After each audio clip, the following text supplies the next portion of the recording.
बार श्री कृष्ण के जन्मदिवस के अवसर पर उत्सव मनाने के लिए बहुत बड़ी तैयारियां की गई थी। नृत्य संगीत से लेकर भोजन तक बहुत लोग इकट्ठा हुए, भीड़ बढ़ती ही जा रही थी। लेकिन पर श्री कृष्ण घर में ही बैठे रहे। शायद वो उत्सव में शामिल नहीं चाहते थे। वैसे तो कृष्ण हर तरह के उत्सव के लिए हमेशा तैयार ही होते थे, पर आज उनका मन ही नहीं था कुछ भी करने का। ऐसा लग रहा था कि कृष्ण वहां हैं ही नहीं। तभी रुक्मिणी कृष्ण के पास आकर उनकी उदासी और उत्सव में मग्न ना होने का कारण पूछने लगती हैं। श्री कृष्ण, आपको क्या हो गया है? कोई बात आपको सता रही है क्या? आप उत्सव में शामिल क्यों नहीं हो रहे? कृष्ण बोले, मुझे सिरदर्द बहुत तेज है। उनको सही में सिरदर्द था या नहीं, या हो भी सकता है या कृष्ण नाटक कर रहे हों, क्योंकि उनमें वो योग्यता थी। अचानक कृष्ण बोले, जो कोई मुझे वाकई में प्यार करता हो, वो अपने पैरों की धूल अगर लाकर मेरे सिर पर मल दे तो शायद मैं ठीक हो जाऊंगा। रुक्मिणी ने कहा, हमें तुरंत वैद्यों को बुलाना चाहिए। वैद्य आए और उन्होंने श्री कृष्ण को हर तरह की दवाइयां दी, लेकिन कुछ नहीं हुआ। तभी कृष्ण बोले, नहीं वैद्य जी, ये सब दवाइयां मुझ पर कोई असर नहीं करेंगे। तब तक बहुत सारे लोग इकट्ठा हो गए थे। सभी को कृष्ण की चिंता हो रही थी। लोगों ने पूछा, तो हमें क्या करना चाहिए? इतने में नारद भी वहां आए। कृष्ण के सिरदर्द को लेकर हर कोई परेशान था। सभी ने कहा, कैसे आराम होगा, इसका उपचार बताइए। कृष्ण फिर बोले, कोई जो मुझे वाकई में प्यार करता हो, वो अपने पैरों की धूल अगर मेरे सिर पर मल दे तो मैं ठीक हो जाऊंगा। सत्यभामा बोली, ये क्या बात हुई?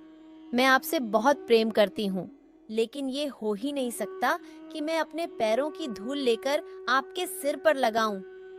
रुक्मिणी भी राइट हुए बोली, हम ये कैसे कर सकते हैं? ये तो आपका अनादर और अपमान होगा। नारद भी पीछे हट गए। मैं ऐसा कुछ भी करना नहीं चाहता। आप स्वयं ही भगवान हैं। मुझे नहीं मालूम कि इसमें क्या रहस्य है। पता नहीं इसमें कौन सा जाल होगा। अगर मैं अपने पैरों की धूल आपके सिर पर रखूंगा तो हमेशा नरक की अग्नि में तपूंगा। मैं ऐसा कोई भी काम करना नहीं चाहता। चारों ओर हड़कंप मच गया था। बात फैल गई थी। हर कोई सकते में था। हम ये काम नहीं कर सकते। हम सब उन्हें बहुत प्यार करते हैं, पर ऐसा करके हम नरक में जाना नहीं चाहते। वहां उत्सव मनाने के लिए, जश्न आगे बढ़ाने के लिए लोग कृष्ण का इंतजार कर रहे थे, पर कृष्ण अपना सिरदर्द लेकर बैठे थे। फिर ये बात वृंदावन तक पहुंची। गोपियों को मालूम पड़ा कि कृष्ण को सिरदर्द है।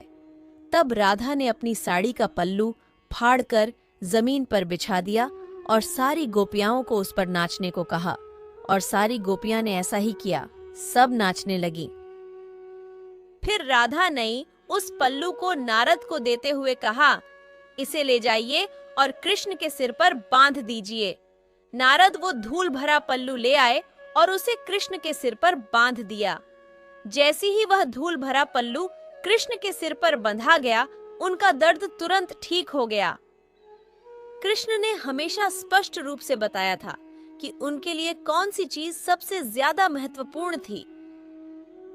हालांकि वे बड़े बड़े राजाओं के साथ घूमते थे और उन्हें बहुत से राज्य भेंट किए गए, पर उन्होंने वे नहीं लिए। उनके लिए यही सच्चा, निस्वार्थ, सरल प्रेम ही महत्वपूर्ण था, जिससे राधा भली भांति परिचित थी। तो आज के लिए इतना ही। मिलते हैं अगले वीडियो में। राधे राधे।